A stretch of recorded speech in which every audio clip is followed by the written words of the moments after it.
Hi, in this video we are going to see how we can create a REST-based web service using web method.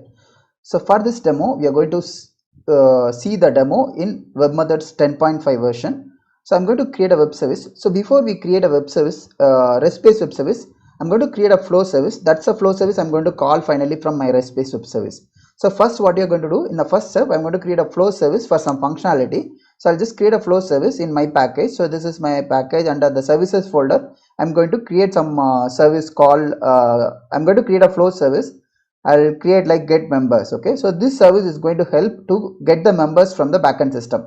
But for this demo I'm not going to connect to any backend system like database or Salesforce to retrieve the member detail. What I'm going to do it, I'm going to hard code some values for some member, so that when we call from the web service it's going to render that response. Okay, so in order to do that I'll just add a branch step here. You go to insert branch and I'm going to add some input for this service. So what I'm going to do is I'm going to create an input string, and I'm going to create my variable as member ID. Okay, so I'm going to give a member ID as the input, but I want a output of the member detail. So what I'll do, I need a lot of fields, so I'll just create everything in a document. So I'll just create a document called member. Under member I'll just create few fields like some member detail. Okay, so I'll just say first name, and I'll just create couple of more fields like last name,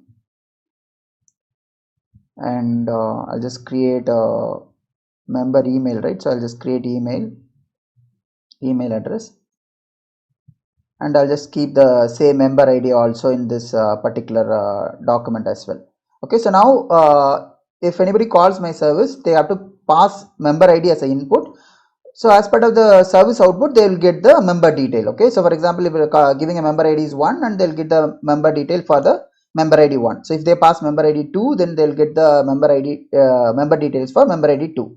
So but what I'm going to do is I'm not going to invoke actual service, just I'm going to mock the data here.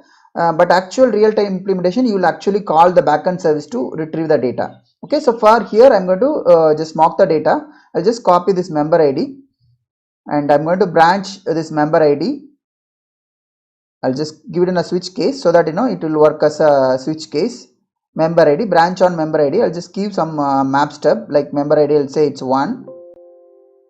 If it's a 1, then what I'll do, I'll just hard code with some value. Okay, so first name is, I'll just say first name 1. Okay, so this is the value I'm giving, first name value 1, and last name I'm just giving, so you can give any value. Okay, so for this testing I'm just giving some test data, last name 1, and email 1, and member ID is 1. Okay, so I just gave the details for the member ID 1 here, but actually when you have the real-time integration, then you will have the when the ID is coming, you will pass that ID to a backend system and you query the data from the backend system.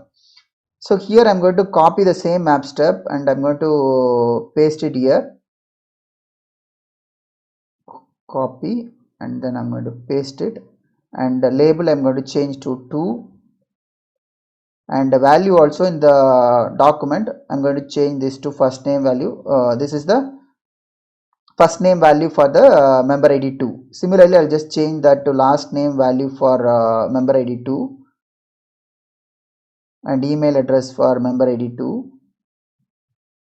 and I'll just give member ID as 2. Okay, so here we just hard coded all the values so that someone is invoking based on 1 and 2 will be able to retrieve the results using the service. Okay, I'll just run this service just to check this service is working as expected. Okay, so I'm just passing ID 1, then we are getting a results for the member 1. Okay, so member 1 first name, last name, and email, and member ID, and this is the input, so that's why it's coming input, and this is our output of our service.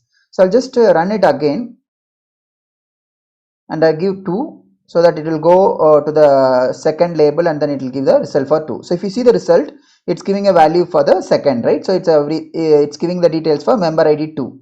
So everything is there. So this is the service, we are going to invoke it from our web service. So how to create a REST-based web service? So far whatever we have seen, we have not seen web service. Whatever I have explained, it's just a flow service to get the member data based on some member ID. Okay, so that is the service I have written. That's a flow service. Now I'm going to create a web service. Okay, so just go new, and you see REST resource, right? You select REST resource, and you have two options here. So I'm using version 10.5, which is latest. So we have two versions. So if you are using older version, then you have to choose this one, or you will have only one option. So basically you will not get this option itself, but what will happen is this option only it will come, where if you are if you are referring this video and you are going to develop in your old version, then what will come is when you create a REST resource, you will get this kind of option only, where you will say your resource ID. Okay, so I'll just say member old, okay, or I'll say member v1. Okay, so this is the REST resource v1 version. I'll just click next, and then it will ask what are the methods you wanted to have it in your web service. Okay, so I'll just create for this demo, I'll just select everything, port, patch. Okay, I selected everything and just click finish. So now if you see here under member version 1, you have all the web service, like with the method it got created: get, patch, post, put, delete, because I have selected all the checkbox, so that's why everything is coming. So now get service is ready, so but it's empty, right? So here what I'm going to do is, if you see the input and output, it has a resource ID and path. Okay, so and if you see this template, it's empty. What I'm going to do is, I'm just going to drag and drop here and go to pipeline tab. This resource ID, whatever it's coming, I'm going to map it here, and then in the runtime when I call web service, I'm going to call this resource ID with 1 or 2, so that it get mapped here and it will give the result. Okay, so now whatever we are seeing, it's a REST resource version 1, it's not version 2. Okay, so in the old version, this is the way we will develop the REST resource. So now I'm going to run this web service. Okay, so this is under REST version 1, right? What I'll do, I'll just go to Postman just to trigger this web service. I'll just click new, and this particular integration server, it's running in web method 10.5, and it's running in the port 5555. Any REST web service in the version 1 or REST resource, the old version of the resource, we use the REST directives. Okay, and after that, whatever it is there, we just copy this namespace. I'll just put it here, and whatever dot is there, I'll just replace with slash. That's a subfolder. Okay, so this get is not required because that's a method, and which we have already given it in this get. Okay, so now I'm going to pass that resource ID. Okay, so for example, I wanted to retrieve the member details for member ID 1. Okay, I'll pass this 1 here, and I just click send, and I didn't give any access details, so that is why it's failing. So I'll just go and add a authentication. Go to authorization tab and go to basic authentication, and you have to pass the username and password. Okay, so now I have installed the default version of I have the default password for web method, so I have given administration and manage for my local instance. So this server is running in my local only. I'll just click send, so that it will not give any failure, right? So now the results are coming, but by default what is happening is it's giving an HTML. Okay, so if you wanted to have the data comes by default in a REST based response, what you can do is you just go accept and you say application/json, so that when whatever the response it's coming, by default it's coming like HTML. So if you wanted to override with that JSON, then you can send us accept, so that your response will come in a JSON. If you see here what happened, so we passed only resource ID, which is 1, which is we send it via this resource URI, and it invoked internally our flow service, because from the REST web service we are internally calling our flow service, where this resource ID it's get mapped to member ID, because that service is accepting member ID as an input, and it's talking to the flow, and then the flow is giving a result of first name, last name, email 1 and 1. Okay, so this is the one I have configured for the member ID 1, and if I send member ID 2, then it will give the result for member ID 2. If you see here, first name of value of member ID 2, last name 2, email 2 and email 2. So this is how the web service is working via URI. Okay, so this is how we will develop the version 1 of web service. So what we have done, first I have created a flow service where I have created all my business logic, where I will talk to my backend system. But for this demo, I just hard coded all the values based on different conditions. So what we have done, so we have generated a REST resource, and then we mapped whatever the value, because this resource ID is nothing but whatever the value we send it here, right? This value, so this 2, 1, whatever we send it at the end, right? So that will get captured in this resource ID, and that is the one I map to my flow service. So which in turn talks and it gives the result back. So if it is a 1, and it gives the results of 1, and it gives the result of 2.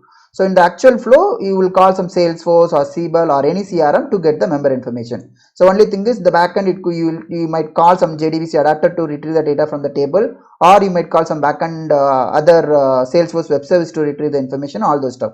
or you will use some connector to connect to the backend system and get the data as well. So this is how we will develop a web service using REST resource format in a earlier version. In the new version also we can use it, but again it's a deprecated, so it's not recommended to use. So in a new version, what you have to do is, I'll just close this one. Okay, so what I'm going to do is, I'll just minimize everything. I'll just going to create a new version. Okay, so which is version v2. Okay, so you just go to resource and select the recommended option, REST v2 resource. So if you are going with the latest version, if you have a v2 option, you always go for a v2, because other is already deprecated. So you go for a v2, which is a recommended. Click next, and it will ask a name, right? So I have to give a member. What is the resource name? So I'm going to access a member only. So I'll just give member. So for as I have already created v1, for this one I'll just create as a v2. I'll give v2. So v2, what is the different? I have selected the resource v2 option, REST resource v2 option I gave, which is the recommended option for the latest version. I'll just click next. Here empty resource is there, and select JSON API URL template is there. So I'll just select first option, and I'll check this checkbox. So when you select this checkbox, it will automatically create the required services, and it will we'll get some default template kind of services. Okay, so I'll just click that, so that automatically all the services will come. I'll click finish. So if you see finish, so this v2 resource configuration page got opened, which is nothing but this one. And other than that, it has created some document types folder and services folder. So these are all the folders. These are the services got created automatically. In HTTP, you have different add, get, all those stuff, right? So these services as a template, it came for us automatically. So here, if you see member v2 I open, I'm going to do this second one. Okay, member v2, and we are going to pass the URI. So when you pass the URI as get, what is going to happen is, it's going to invoke this service which got created. Okay, so which is nothing but get member v2 by UID. So this is the service it's going to invoke if I'm going to pass get method and URL option, right? URI option, if I pass the value, then this is the service it's going to invoke internally, which is get member v2 by UID. These are all automatically generated. I'll go there I'll include my logic. Okay, so if you see here, input output, it came as ID, and output is coming here. So what I'll do is, I'll just go. Okay, so how ID came, if you see here, we only gave the name, right? v2 we gave, and then it automatically create this ID field, and because we will be passing the ID in our parameter, right? So like this ID, so that's why it's created a field as ID, and everything got created. So if you wanted to add some more new field for your parameter, you can add, and if you wanted to change this ID to some other value, everything you can change it. So for this demo, I'll just go as is. So here it's just a empty service, right? So I'll call my flow service here, and here we are going to pass values ID. So I'll pass ID to member ID. The old version we are using resource ID, right? Here we are using ID, and you can have any value, okay, any field. So I'll just map it. So now what is going to come is this member value. It's going to come, right? I'll just save it. Okay, now I'm going to run this member v2. Okay, so member v2, you don't need to pass this rest. Okay, the rest directory you don't need to pass. So I'll just remove this one, and just I gave rest v2. Okay, so instead of rest, you have to give rest v2, because rest v2 is a directory name for accessing a new rest resource, which is version 2 resource. And okay, and here what I'm going to give, and I'm going to give the so this is the directives, and then you have to give this name, okay, which is member v2, which is your resource name. Okay, I'll give a resource name member v2 and slash, and in the get there are many services. Okay, but what we are doing is, if somebody is invoking this one with member v2 slash id, then internally it will invoke this get member v2 by uid service. Okay, so I'll just give one. Okay, so and I'm going to run this to see what is happening. So if you run this one, what is happening is it's not giving any result, right? Because your document is member document, but in this service, whatever you have get member v2 uid, the input is specified as id, and output is there, and under the output you have id field, and you have a error document. Okay, so there is nowhere mentioned that member document. What I'll just go here, and I'll copy my member document, which is output of that get member service. I'll just copy, and I'll put it in this output document. I'll just do a control V. I'll paste it. I'll run it again. If you see here, now the member document is appearing because this REST-based web service, we are defining what are the output I wanted to send it back finally. So I want a member, so I just included member here. So member name, value, one, and last name, email, and all coming. So if I pass the 2, what will happen? It will give the URI value for the member v2 REST resource version 2 directive, and it will invoke, and then it will give the result. So what is happening when you give a v2, right, or when you call this member v2 with the URI parameter, what will happen? This member v2, it will invoke this one. Okay, so when the request comes here only you have a routing, so you are calling a get, right? So you have two way of calling get. So but how you are calling, we are passing a URI parameter. So this get will get invoked. So this get, what we are doing, we are calling this get member v2 UID. It will go here, and here it is expecting a value as ID, right? So that is the ID we are passing it, which is nothing but this 2. And this 2, once it's come here, we need to pass it to our backend service, which is a get member, which is accepting member ID as an input. So we need to do a mapping, so that we did it. And whatever the output, it's coming as a member document, which we are specifying now in the output structure. So when we call it, what is happening? It is calling the member v2 REST resource. In turn, it is routing to the actual service, which needs to be called for the get service, and then it is calling the backend service to retrieve the response, and finally it's giving a response in a real time. So now what we have seen, it's a get, right? Similarly, you can try for the other parameters where you have post, delete, patch, and all, right? So that and all you can try. Okay, but what I covered in this one, this video, mainly I have covered the video for how we can create a REST resource for the older version or newer version, how to create the same web service using REST resource v2 option. Hi, thank you for watching this video so far. And if you like the content, please subscribe this Tech Lightning channel, and also please share it with your friends. Thank you for watching. Bye bye.